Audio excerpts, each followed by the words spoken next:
नमस्ते दोस्तों, मैं हूं आरपी। स्वागत है आपका इंडिया 24 में। दोस्तों, आज बात करने वाला हूं चंबल के डकैतों के बारे में और आपको बताऊंगा चंबल में कौन सा डकैत कब से कब तक सक्रिय रहा। अगर कभी किसी चंबल के डकैत को जानना है तो सबसे पहले चंबल के बीहड़ को जानना बेहद जरूरी है। तो दोस्तों चलिए चलते हैं और जानते हैं चंबल के बीहड़ के बारे में। चंबल का ये बीहड़ दूर दूर तक फैला है। चंबल वालों की जुबान में से बीहड़ कहा जाता है। घेरदार घाटियां, घुमावदार मोड़ और ऊंचे नीचे मिट्टी के टीले और कटीली झाड़ियों के अलावा दूर दूर तक सन्नाटा पसरा है।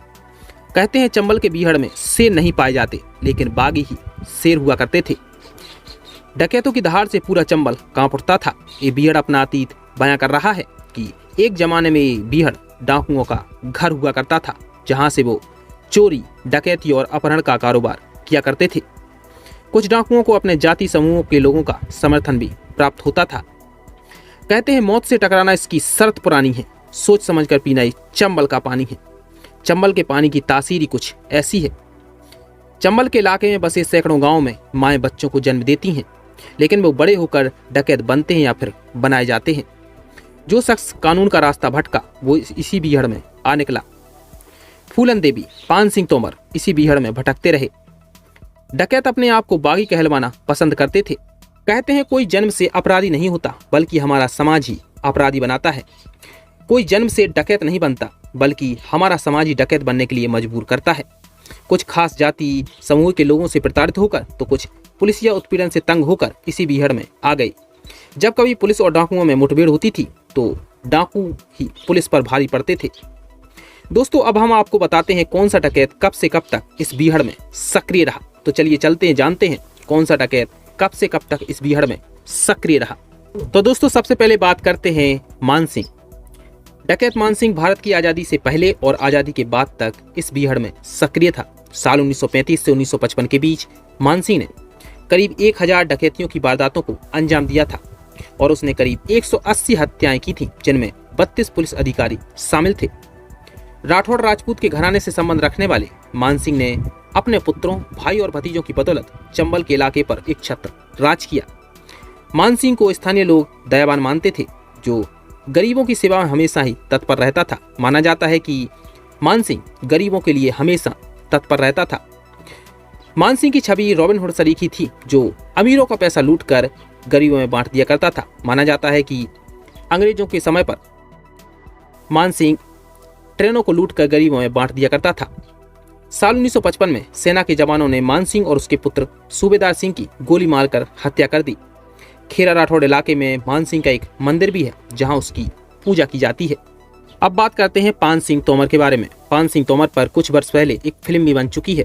आप में से बहुत सारे लोगों ने इस फिल्म को देखा होगा।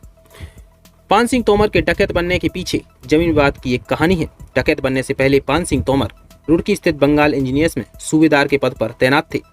बाद में उनका चयन भारतीय सेना के लिए हो गया, जहां उनका झुकाव खेलों के प्रति हुआ। उन्होंने लंबी बाधा दौड़ में खासा नाम कमाया था। अपनी मेहनत की बदौलत पान सिंह तोमर 7 साल तक लंबी बाधा दौड़ में राष्ट्रीय चैंपियन रहे। 3000 मीटर की बाधा दौड़ को 9 मिनट और 4 सेकंड में पूरा करने का रिकॉर्ड पान सिंह तोमर ने अपने नाम किया था, जिसे 10 सालों तक तोड़ा नहीं जा सका। सेना से सेवानिवृत्त होने के बाद जब पान सिंह तोमर अपने घर पहुंचे तो उनका विवाद बाबू सिंह के साथ हो गया। बताया जाता है कि बाबू सिंह ने पान सिंह तोमर की 95 वर्षीय वृद्ध मां के साथ धक्का मुक्की की और पान सिंह तोमर के घर को आग लगा दी। इसके बाद पान सिंह तोमर ने बाबू सिंह की हत्या कर दी और खुद को बागी घोषित कर दिया और चंबल के बीहड़ की तरफ रुख किया। बाद में 60 सदस्यीय पुलिस दल के साथ हुई मुठभेड़ में पान सिंह तोमर अपने 10 साथियों के साथ मारे गए। अब बात करते हैं फूलन देवी के बारे में। फूलन देवी को भला कौन नहीं जानता। भारतीय डकैतों की लिस्ट फूलन देवी के बगैर पूरी ही नहीं हो सकती। फूलन का जन्म एक गरीब मल्लाह परिवार में हुआ था। बचपन में ही उनकी शादी उनसे 12 साल बड़े एक व्यक्ति के साथ करा दी गई। फूलन 2 बार अपने ससुराल से भाग आई। बाद में सास ससुर ने कहा कि वो अपने पास ही रखें। जब फूलन 16 साल की हुई तो एक बार फिर अपने ससुराल चली गई, लेकिन वहाँ सास ससुर और पति के साथ लड़ाई हो गई। उन्होंने फूलन को रखने से साफ इनकार कर दिया। एक बार फिर फूलन देवी अपने घर आ गई। अपमानित फूलन डकैतों के एक गिरोह से जुड़ गई और अपने ससुराल जाकर पति को चाकू मारकर घायल कर दिया। फूलन के गिरोह का सामना जब तब ठाकरों के गिरोह से होता रहता था। एक मुठभेड़ के दौरान फूलन देवी को बंदी बना लिया गया और 3 सप्ताह तक कई लोगों ने उसके साथ बलात्कार किया। फूलन देवी ने इसका बदला लिया और एक रात 22 ठाकरों की गोली मारकर हत्या कर दी। साल 1983 में फूलन ने आत्मसमर्पण कर दिया और साल 1996 में फूलन देवी राजनीति से जुड़ गई। साल 2001 की 25 जुलाई को दिल्ली में 3 लोगों ने उसकी हत्या कर दी। इसके बाद नाम आता है जगजीवन परिहार। उत्तर प्रदेश के कोरेला गांव में जगजीवन परिहार ने एक ब्राह्मण परिवार के मुखिया की हत्या कर दी थी। इसके बाद वह डकैत सलीम गुर्जर के गिरोह से जुड़ गया था। कुछ वक्त सलीम गुर्जर के साथ बिताया। इसके बाद अनबन होने की वजह से परिहार ने एक अपना अलग गिरोह बना लिया। अपना गिरोह बनाने से पहले परिहार मध्य प्रदेश पुलिस के लिए मुखबिरी का काम किया करता था। परिहार को दबोचना स्थानीय पुलिस प्रशासन के लिए एक चुनौती भरा काम था, क्योंकि उसे ग्वालियर और भिंड क्षेत्र के लोगों का समर्थन प्राप्त था। ऐसे में पुलिस के लिए बड़ी चुनौती थी। जगजीवन परिहार ने प्रण लिया था कि वह अपने जिंदगी में 101 लोगों की हत्या करेगा। साल 2007 के मार्च महीने में एक मुठभेड़ के दौरान पुलिस ने परिहार को मार गिराया। इस घटना में एक इंस्पेक्टर की भी मौत हुई थी। इसके बाद नाम आता है पुतली बाई। पुतली बाई के बारे में ज्यादा जानकारी नहीं है कि वह डकैत कैसे बनी, लेकिन माना जाता है कि वह प्रथम महिला डकैत थी। पुतली बाई एक नर्तकी थी जिसका अपहरण सुल्ताना डाकू ने कर लिया था। पुलिस के दबाव की वजह से वह मुखबिर के रूप में काम करने लगी थी और डकैतों के पास वापस चली गई। बाद में पुतली बाई को सुल्ताना से प्रेम हो गया और उसने 2 बच्चों को जन्म दिया। बाद में पुलिस के साथ हुई एक मुठभेड़ के दौरान सुल्ताना की मौत हो गई। इस घटना के बाद पुतली बाई ने गिरोह की कमान अपने हाथों में ले ली। करीब 3 साल तक चंबल की घाटी में हत्या, अपहरण और फिरौती की घटना को अंजाम देकर अपना दबदबा कायम रखा। इस क्षेत्र के दतिया गांव में पुतली बाई ने एक ही रात में करीब 12 लोगों की हत्या कर दी थी और करीब 6 लोगों को बुरी तरह घायल कर दिया था। यही नहीं, पुतली बाई के गिरोह के सदस्य करीब 7 लोगों का अपहरण करके भी ले गए थे। दरअसल पुतली बाई को शक था कि दतिया के लोगों ने पुलिस को उसके बारे में सूचना दी है, जिसके बाद वह अपहरण करके ले गई। इसके बाद एक मुठभेड़ के दौरान पुतली बाई और अपने प्रेमी कल्ला गुर्जर के साथ वह भी मारी गई। अब नाम आता है मलखान। मलखान सिंह के डकैत और फिर डकैत से सामान्य आदमी बनने की कहानी भी बहुत दिलचस्प है। मलखान सिंह ने अपने गांव के सरपंच पर आरोप लगाया था कि उसने मंदिर की जमीन हड़प ली है। जब मलखान ने इस घटना का विरोध किया तो सरपंच ने मलखान के मित्र की हत्या करवा दी और मलखान सिंह को गिरफ्तार करवा दिया। माना जाता है कि वह सरपंच एक मंत्री का करीबी था और पुलिस उस तक नहीं पहुंच सकती थी। पुलिस उसको नहीं पकड़ सकती थी। इसके विरोध स्वरूप मलखान ने राइफल उठा ली और बिहड़ की ओर रुख किया। साल 1982 में मलखान सिंह ने अपने गिरोह के अन्य साथियों के साथ मुख्यमंत्री अर्जुन सिंह के सामने आत्मसमर्पण कर दिया। सरकार ने मलखान और उसके गिरोह के साथियों को समाज की मुख्यधारा में लाने की कोशिश की और उसे भूदान आंदोलन के तहत मिली जमीन दे दी ताकि वह आम इंसान की तरह गुजर बसर कर सके।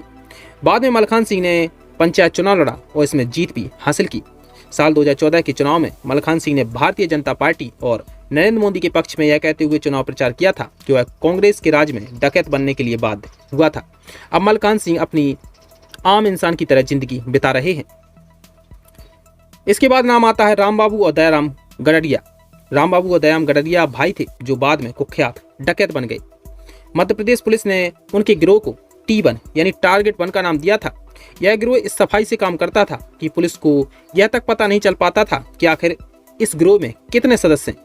माना जाता है कि साल 1997 और 98 में रघुवीर गडरिया ने इस गिरोह को बनाया था। दरअसल रघुवीर की पत्नी उसे छोड़कर किसी अन्य व्यक्ति के साथ भाग गई थी। इसके बाद रघुवीर ने अपनी पत्नी और उसके प्रेमी की हत्या कर दी और अपने भतीजों रामबाबू, दयाराम, विजय प्रताप और गोपाल के साथ मिलकर एक नया गिरोह बनाया था। साल 1999 में एक आपराधिक वारदात के दौरान गोली लगने की वजह से रघुवीर मारा गया। उसके साथ मारे जाने वाले 3 और उसके गिरोह के सदस्य थे। साल 2000 में इस गिरोह के कई सदस्य पुलिस के हत्थे चढ़ गए, लेकिन ये लोग साल 2001 में एक जेल से दूसरी जेल ले जाते वक्त पुलिस को झांसा देकर भाग निकले।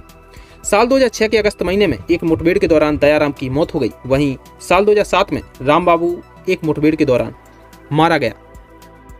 इसके बाद नाम आता है सुल्ताना डाकू। उत्तर प्रदेश के जिलों में सुल्ताना की कथा एक कितबंदी सरीखी है। साल 1920 के दशक में उत्तर प्रदेश के प्रांत में सुल्ताना डाकू का खौफ था। सुल्ताना का जन्म एक मुस्लिम परिवार में हुआ था। सुल्ताना के पास एक चेतक नाम का घोड़ा हुआ करता था। सुल्ताना डाकू के बारे में कई किस्से और कहानियां हैं। उनमें से एक है एक अंग्रेज युवती सुल्ताना के प्रेम पास में बंध गई।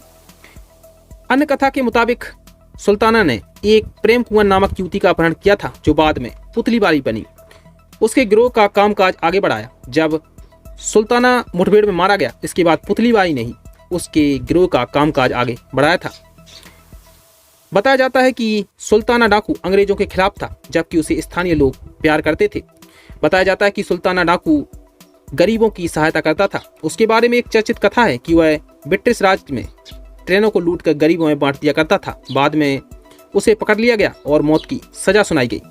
फ्रेंडी यंग नामक एक ब्रिटिश अधिकारी ने सुल्ताना को क्षमादान दिलाने की पूरी कोशिश की, लेकिन वह कामयाब नहीं हो सका। साल 1924 की 7 जुलाई को फांसी दे दी गई।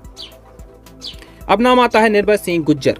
चंबल घाटी के इलाके में करीब 40 गांवों में निर्भय सिंह गुज्जर ने एक अपनी ही सरकार बना रखी थी। उसके सिर पर करीब 2.5 लाख रुपए का नाम रखा था। साल 2005 के 8 नवंबर को पुलिस के एक साथ हुई एक मुठभेड़ के दौरान निर्भय गुज्जर की मौत हो गई। निर्भय गुज्जर बीहड़ में पत्रकारों को बुलाया करता था, इंटरव्यू दिया करता था। निर्भय गुज्जर को न केवल कई आपराधिक वारदातों के लिए जाना जाता था, बल्कि उसके गिरोह में कई खूबसूरत लड़कियां भी थीं। इन 10 सुंदरी में सीमा परिहार, मुन्नी पांडे, पार्वती और चमको, सरला जाटव और नीलम प्रमुख थीं।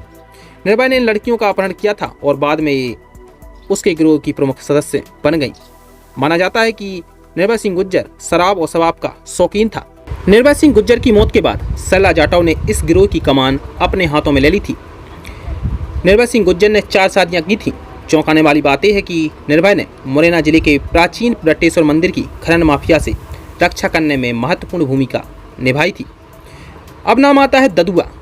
शिव कुमार पटेल उर्फ ददुआ चंबल के क्षेत्र में आतंक का पर्याय था। 16 मई 1978 को 22 साल की उम्र में ददुआ ने पहली हत्या की थी।